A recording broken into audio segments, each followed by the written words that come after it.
अगर सुरक्षा में चूक हुई और उन्होंने जिम्मेदारी ली है तो कुर्सी से हट जाएं। कुर्सी से चिपके क्यों बैठे हुए हैं? वो दिल्ली को बचाने के लिए अपने ऊपर जिम्मेदारी तो जो और बीजेपी का ऐसे मुखबिरों से पुराना संबंध है। मुखबिरी करने की तो पुरानी आदत है, तो चाहे वो ध्रुव सक्सेना रहे हों, चाहे वो आसिया अंद्राबी रही हों, चाहे वो तमाम वो लोग रहे हों जिन्होंने इस देश के खिलाफ एक्शन लिया, बीजेपी तो उन्हीं के साथ फेल किया है। मुझे ऐसा लगता है कि एक लड़की न्याय की गुहार लगाते लगाते इस दुनिया से चली गई। इससे ज़्यादा दुखद क्या होगा।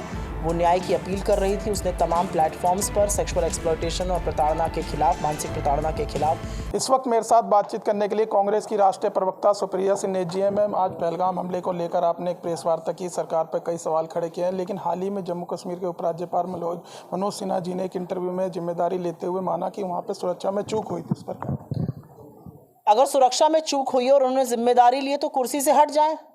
कुर्सी से चिपके क्यों बैठे हुए हैं? वो दिल्ली को बचाने के लिए अपने ऊपर जिम्मेदारी ले रहे हैं।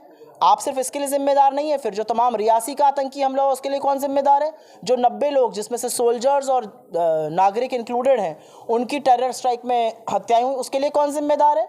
आज सवाल इस बात का है कि 85 दिन पहलगाम के आतंकी हमले को हो गए, एक भी आतंकी गिरफ्तार नहीं हुआ है। 28 लोग न्याय की उम्मीद और आस लगाए बैठे हैं। हमारी सेना के वाइस प्रमुख ने ये कहा है कि हम पाकिस्तान से नहीं, हम तो चीन से भी भिड़ रहे थे। चीन ने उनको नेटवर्क सिस्टम्स दिए, रियल टाइम इंटेलिजेंस दी, एम्यूनिशन दिया। चीन हमारे दुश्मन के साथ खड़ा था और विदेश मंत्री जयशंकर जाकर चीन के गुणगान कर रहे हैं, कह रहे हैं चीन से हमारे रिश्ते बड़े सामान्य हैं। क्या सामान्य रिश्ते हैं? वो हमारे दुश्मन की मदद कर रहा है, हमारे दुश्मन के साथ खड़ा हुआ है। आपको मिनरल, रेयर अर्थ मिनरल्स, आपको स्पेशल फर्टिलाइजर्स, आपको जो बोरिंग टर्निंग मशीन्स होती हैं वो नहीं दे रहा है। आपके इंफ्रास्ट्रक्चर पर फ़र्क पड़ रहा है। आपके ऊपर आपकी निर्भरता बढ़ती जा रही है चीन पर। आपसे वो कम आयात कर रहा है, आपको ज़्यादा निर्यात कर रहा है। $100 बिलियन का ट्रेड डेफिसिट है। स्टेटस को एंटे नहीं रिस्टोर हो पाया। आप गश्त नहीं कर पा रहे जहाँ तक आप पहले करते थे।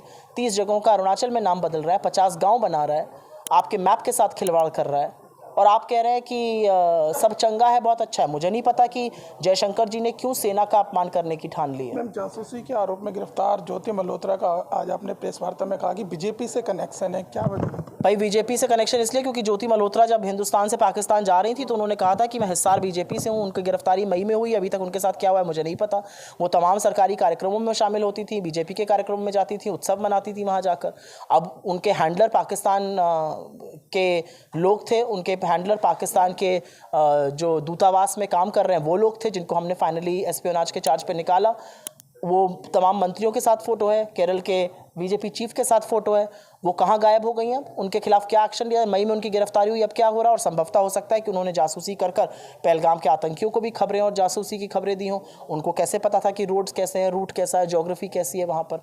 तो जो और बीजेपी का ऐसे मुखबिरों से पुराना संबंध है। मुखबिरी करने की तो पुरानी आदत है, तो चाहे वो ध्रुव सक्सेना रहे हों, चाहे वो आसिया अंद्राबी रही हों, चाहे वो तमाम वो लोग रहे हों जिन्होंने इस देश के खिलाफ एक्शन लिया, बीजेपी तो उन्हीं के साथ खड़ी रहती है। सवाल है कि बालासोर पीड़िता की मौत हो गई, ऐसे में राहुल गांधी जी ने ट्वीट किया तो उस पर धर्मेंद्र प्रधान कह रहे हैं सिस्टम ने इसको फेल कर दिया है। मुझे लगता है पूरे सिस्टम ने उस लड़की को फेल किया है। मुझे ऐसा लगता है कि एक लड़की न्याय की गुहार लगाते लगाते इस दुनिया से चली गई। इससे ज़्यादा दुखद क्या होगा। वो न्याय की अपील कर रही थी। उसने तमाम प्लेटफॉर्म्स पर सेक्सुअल एक्सप्लॉयटेशन और प्रताड़ना के खिलाफ, मानसिक प्रताड़ना के खिलाफ कंप्लेन करी थी। उसकी कंप्लेन सरकार ने, प्रशासन ने, पुलिस ने, यूनिवर्सिटी ने नहीं सुनी और अंततोगत्वा उसने आत्मदाह कर लिया और जिसके चलते वो इस दुनिया से चल बसी। राहुल गांधी जी ने बिल्कुल ठीक कहा है, सब मिलकर उसके हत्यारे हैं। जो धर्मेंद्र प्रधान का आप नाम ले रहे हैं उनको शर्म आनी चाहिए। उन्होंने एक भी लफ्ज़ उस महिला की जब तक ज़िंदगी थी, जब तक वो अपनी न्याय की उम्मीद लगाए बैठी थी, जब तक वो लड़ाई लड़ रही थी अपनी, एक उसकी मदद नहीं करी। आपके उड़ीसा की सरकार में बेटियों के खिलाफ आतंक मचा हुआ है। 6 साल की लड़की प्रेग्नेंट हो रही है, 6 क्लास में पढ़ने वाली लड़की प्रेग्नेंट हो रही है, 9वीं क्लास की लड़की डिलीवर कर रही है। ये जो सेक्सुअल एक्सप्लॉयटेशन उड़ीसा में हो रहा है, ये किसी से छुपा नहीं है, ये आपकी सरकार के नीचे हो रहा है क्योंकि आप आरोपियों को संरक्षण देते हैं। तो देखिए, हमारे साथ बातचीत करने के लिए थी कांग्रेस की राष्ट्रीय प्रवक्ता सुप्रिया सिन्हा। फिलहाल इस वीडियो में बस इतना ही। बाकी खबर देखने के लिए देखते रहिए पॉलिटिशियंस इंडिया न्यूज़। धन्यवाद। अगर आपको हमारा वीडियो अच्छा लगा तो हमारे चैनल को सब्सक्राइब करें, हमारी वीडियो को लाइक करें, शेयर करें और ऐसे ही देश की तमाम बड़ी खबरों के लिए जुड़े रहें पॉलिटिशियंस इंडिया के साथ।